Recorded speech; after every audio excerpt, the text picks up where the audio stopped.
Sometimes you have to spend money to save money, and there are a few things that I own that save me thousands every single year. And the great part is that a lot of them are dirt cheap to buy. Here are my top things that I own that save me money. Please don't forget to share the stuff that saved you money in the comments below. I'm kicking the list off with a humble pair of scissors, but these aren't just any pair of scissors, these are hair cutting scissors. Using these to cut my husband's hair, my children's hair, and give my own hair a trim on occasion as well, has saved us hundreds of pounds in hairdresser visits. In this last year, I've been trimming my own hair at home as well, just because I really wanted to avoid using hairdressers in the last year. I've also been colouring it at home too. Look, I know I'm not managing to replicate hair salon quality results at home. I think it's really, really hard to do that, no matter how many YouTube tutorials you actually watch. However, I am happy with the results. They're absolutely fine for me. And more than that, I am so happy with the amount of money that I have saved in the last year. I'm definitely going to be doing it again next year. I'll just show you the savings. It is quite significant. So for my husband, I reckon I save around £90 a year in haircuts. For my kids, I reckon it's about £180 a year. And for me, it's £400 plus a year, because obviously I was getting my hair coloured as well. The next product is an extendable window cleaner. Window cleaning in our area is just crazy expensive. The last time I got a quote for it, I was like quite taken aback. There was a while when we paid one company on a regular basis to come over and do the windows, but then I was looking at cutting back our expenditure, and I wondered if there was a way that I could do the window cleaning myself at least some of the time over the course of the year. So I invested in one of these window cleaning extendable poles, because I don't have a ladder long enough to get up to the top floor of our house, and I don't really want to climb up a ladder to the top floor of our house. But what I can do is stand on a step ladder down on the ground and reach up and clean the windows with this extendable pole. Now, I think it cost me about £20 to buy.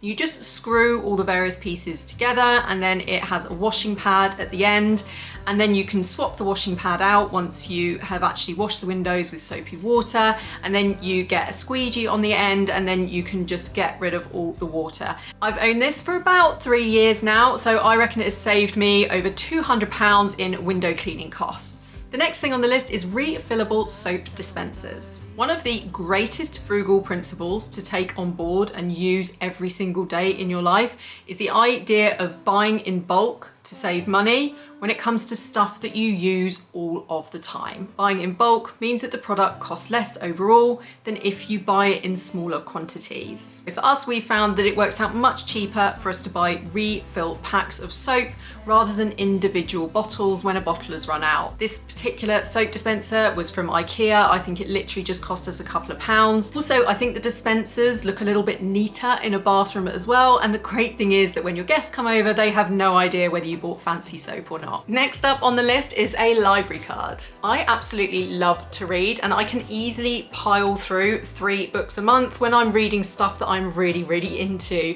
But that habit, it adds up, and my kids love reading as well. And that's something obviously I'm so keen to encourage, because I think reading opens up so many doors just in terms of mental well-being and also learning as well. And just being able to relax and chill and switch off from whatever else is going on in your life. The cost of reading can really add up if you're buying brand new, or even if you're buying secondhand books. So we use our library cards on the regular. We've each got one.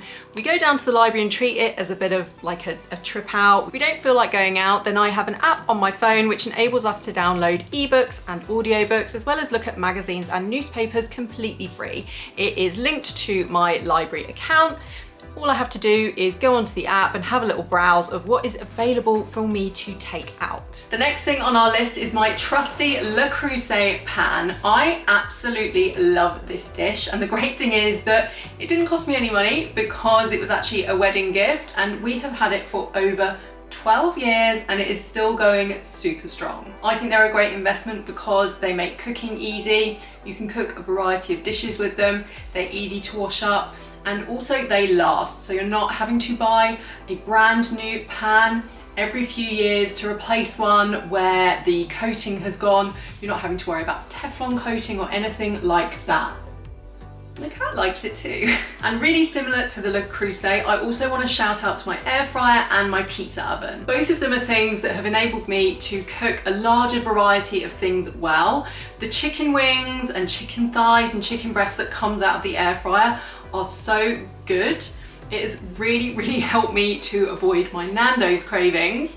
And then also with the pizza oven, I can make pizza for all 4 of us for well under £10 a go, whereas a typical pizza takeaway order these days costs us well over £30. So it's been a huge saving over time because we've had much fewer pizza takeaways since we've had the pizza oven. Anything that encourages you to cook a wider variety of dishes, that makes you more delicious food, that you cook yourself from scratch, I think is not only good for your health, but it's also good for your bank balance. You're less likely to be eating out as much and getting as many takeaways. And also cooking is a really great pastime, right? It keeps you entertained, it gives you something to do, it challenges you. It's a really nice bonding activity when you do it with your kids, and it's a relatively inexpensive thing to do because, you know, you've got to eat, right? You're gonna have to spend some money in order to eat today, so you might as well make it part of an activity that you do as a family, or even a pastime or a hobby that you enjoy yourself. Next on the list is my heated airer. We've never owned a tumble dryer for various reasons, but in the colder winter and autumn months, it drives me insane how long it takes to dry clothes. Last year, I invested in this Lakeland heated airer to see if it could speed up the drying process, and boy, it really has. Clothes that were taking days sometimes to dry, I can now dry in hours. It costs 9p an hour to run, whereas with a tumble dryer, you can expect to spend anywhere between around about 50p to £1.40-ish per cycle. Obviously, it massively depends on what kind of tumble dryer that you actually have. But my point is that because you can dry 2 loads of clothes on the heated airer at once, it does work out cheaper to run this to dry your clothes than the tumble dryer. And also, I think there is a really underrated money saving tip connected to using either a heated airer or an airer or a dehumidifier to dry your clothes instead of a tumble dryer, and that is that it's much gentler on your clothes. Your clothes will last longer if you're using something like this rather than putting through the wear and tear of going through a tumble dryer every few days or so. Next on the list is a really thick, cozy blanket. A really good blanket like this one, along with decent layers of clothing, is what you need to heat the human rather than the home. We all know energy bills are just ridiculously sky high at the moment, so anything that we can do to delay or put off putting on the heating in the house, we try to do as much as possible. I've really been considering investing in an electric blanket as well, maybe even one each for the kids too,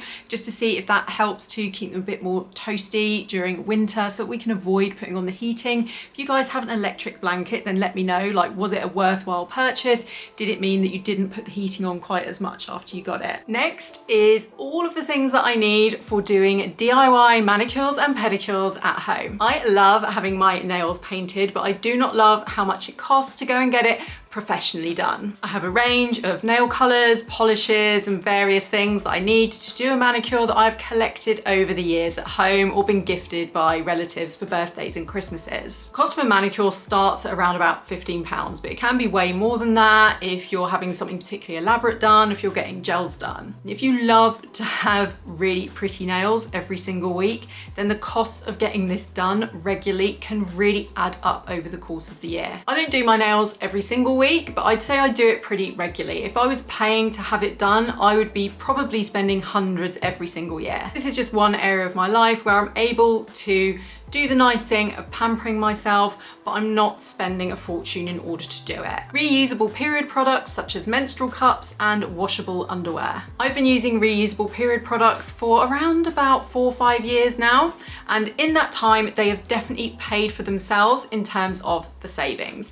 It requires an upfront cost to get yourself kitted out with things like a menstrual cup and washable period underwear. However, once you have it and you start saving, it doesn't take that long to pay off the cost of how much you've invested in the stuff and start making savings. And really importantly, you're also contributing to the planet because you're not throwing away as much into landfill. So interesting to me how much there is an overlap between frugality and sustainability. When you try and be more sustainable with your stuff, for example, switching to washable period products, you end up being frugal too because you're saving money as well. When I first started using washable period underwear a few years ago, there were only a few brands selling it and it was, to be honest, quite expensive. These days now the supermarkets have got on board and there are much cheaper options on the market. You can get like a set of 3 pairs of period underwear for about £10 from places like M&S. It's estimated that you can save £130 a year if you switch to reusable period products in the UK,